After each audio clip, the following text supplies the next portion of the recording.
So with the Walt Disney CEO, Bob Chapek, coming out and saying that Kathleen Kennedy is going to remain as president of Lucasfilm for many years to come, a lot of people have said that the chances of the Filoniverse actually happening are quickly fading away. And I understand why they're saying that. However, in today's video, we are going to be talking about how the Filoniverse can still happen even with Kathleen Kennedy as president of Lucasfilm. But before we get started, as always, be sure to like the video and subscribe for more Star Wars content. Now, let's get into today's video. So it's safe to assume that Kathleen Kennedy's contract is probably going to be renewed. Again, it's not official yet, but it could still happen. And I totally understand why people are freaking out, saying that the Filoniverse probably won't happen and that Star Wars is going to continue going down in a negative direction. However, I think that we could still get the Filoniverse even with Kathleen Kennedy as president, and I'm going to explain why. The Filoniverse can be split into two definitions. The first definition refers to an alternate canon timeline that could potentially replace the sequels, and the other definition refers to a group of shows that will be created and directed by Dave Filoni and Jon Favreau. If you haven't seen my videos on this topic about the Filoniverse, I would seriously go check those out after you're done watching this one. Okay, so first off, the alternate canon timeline theory that could replace the sequels could still potentially happen even with Kennedy as president. Now, obviously, this would follow the whole Ahsoka lives, Ahsoka dies theory, where the timeline where she lives is where The Mandalorian takes place and the rest of the Filoniverse shows. And then the timeline where she dies is where the sequel trilogy took place. Now, I know that Disney and Lucasfilm are going to do everything that they can in order to keep the sequel trilogy canon. I mean, that is their set of movies. They're not going to give them up. If Disney allowed the sequel trilogy to be erased, it would be a huge blow to their ego, and it would be like they're admitting defeat, and Disney does not do that very often, if at all. I mean, when was the last time that a big company like Disney apologized for anything? Anyway. However, as I have said before, I can see Disney going this route and not tell a single person. You know, they wouldn't tell anyone, and they would allow the story to do the talking for them. And right now, as far as the story is concerned, things are not adding up. First of all, there is Grogu to deal with, and Ahsoka, if we're, being honest. But mainly focusing on Grogu right now, he's with Luke, and he's obviously going to be alive during the time of the sequel trilogy, so for him not to be involved, it is a huge wasted opportunity. Not to mention that if the reasoning that they give us as to why Grogu or Baby Yoda wasn't involved in the sequel trilogy is because that he died, I mean, I feel like that's just bad writing. You don't just kill off a character because you don't know what to do with them, especially one that is so popular and so powerful as Grogu. So, I mean, one, that's a huge problem right there. Where the heck is Grogu? And it's not like The Mandalorian and the sequel trilogy were written at different times. I mean, sure, The Mandalorian was coming out toward the tail end of the sequel trilogy, but the idea for Grogu and the ideas for the sequel trilogy were being written and created at the exact same time. So it wasn't like Lucasfilm could have said, hey, we have this really powerful Baby Yoda character, let's at least include him in episode 9. And they decided not to do that, so I'm just a little confused on that.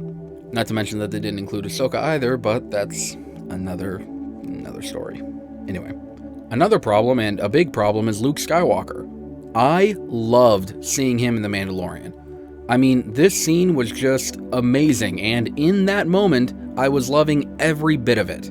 However, thinking about it and, kind of not being a victim of the moment, I just am still disappointed because no matter how heroic our Luke Skywalker was in the original trilogy or in The Mandalorian or, heck, even in the Battlefront 2 video game, the campaign story mode where you gotta play as Luke, even though he was heroic in all of those different instances that we saw him, according to canon, he still ends up as a grouch and a grump in episode 8, just hanging out on an island waiting for the Jedi to end. And that just puts a sour taste in my mouth.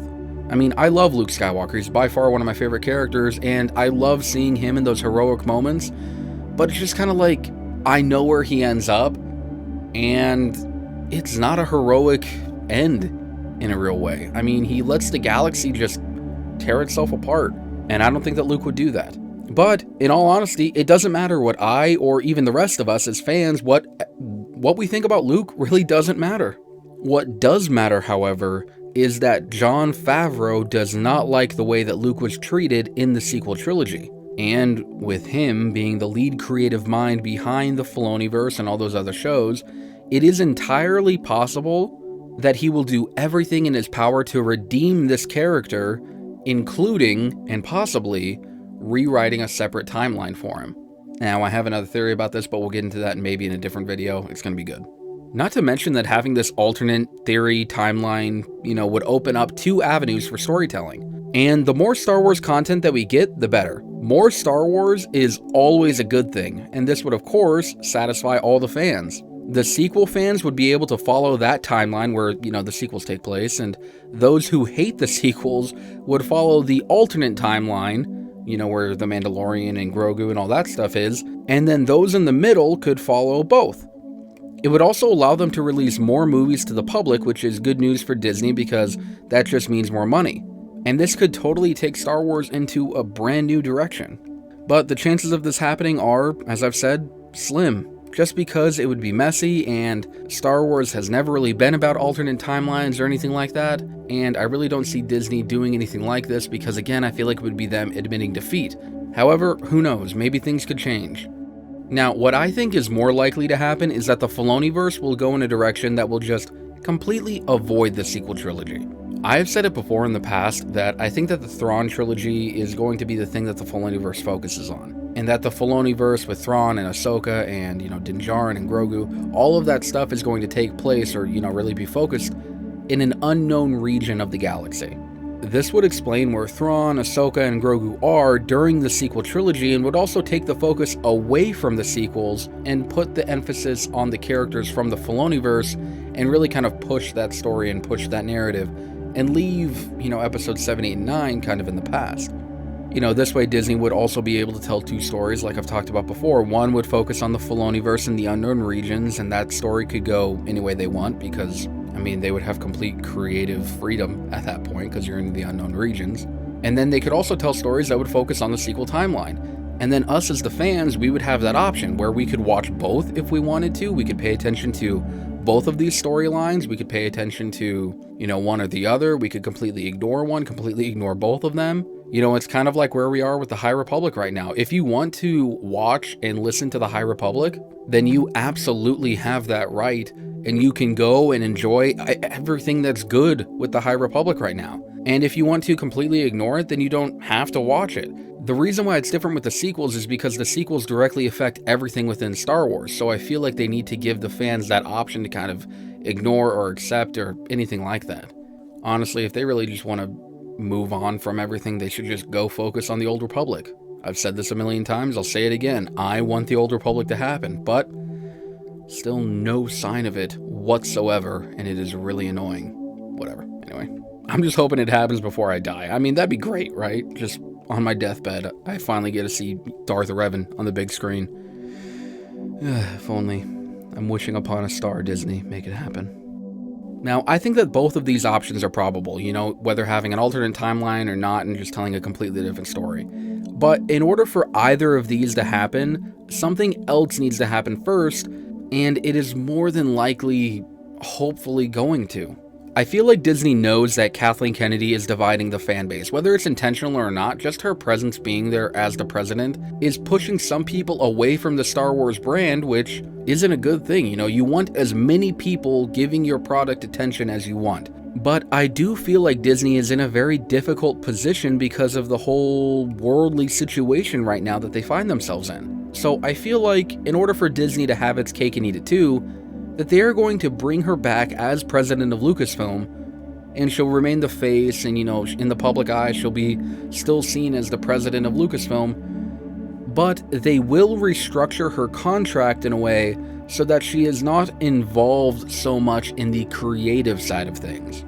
I've said this before and I'll say it again, I feel like this division in Lucasfilm is coming between like the administrative people and the creative people. The creative people want to tell this great story, but the administrative people are saying, no, your story needs to fall within these specific parameters, and you need to be able to, have this many of characters, and you need to tell this story so that this message gets across. And, the creative people are kind of thinking like, well, I just want to tell a good Star Wars story. I really don't care about anything else. I just want to give the fans a good product.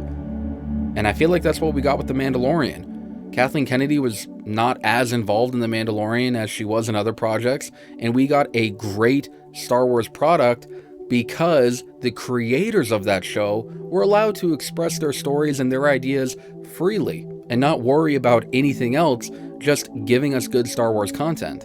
I just feel like if they do restructure Kathleen Kennedy's contract, then she will still deal with the production and the, marketing and the business and the money side of things, right? But then people like Jon Favreau, Dave Filoni, Deborah Chow, who's going to be running the Kenobi show, then they'll be able to remain on the creative side of things, and they'll be able to tell stories however they want to tell them. Just give us good Star Wars content. And I think that having this division of power would let Star Wars and Lucasfilm, frankly, go in a great direction and would solve all of the problems. Kathleen Kennedy would stay on, and Favreau would be the lead of the creative side of things, I guess, right? And this way, Disney would be able to make money from having good Star Wars content, or it could just completely backfire and we could just keep going down this road of having tons of problems at Lucasfilm, which is probably going to happen. But I like to dream. I'm very optimistic, probably over-optimistic, but I'll die on this hill. Whatever happens, I'm hoping that the Filoniverse will happen, and when it does, that it will give us amazing Star Wars content. Well, that's it for today's video. If you guys liked what you saw today, be sure to like the video and subscribe for more Star Wars content. I really appreciate all the support I've been getting, and it would mean the world to me if you guys subscribe. That way you can join our little community and we can all just be Star Wars fans together. Also, let me know what you guys think in the comments below, and most importantly of all, remember to forever be a Star Wars fan.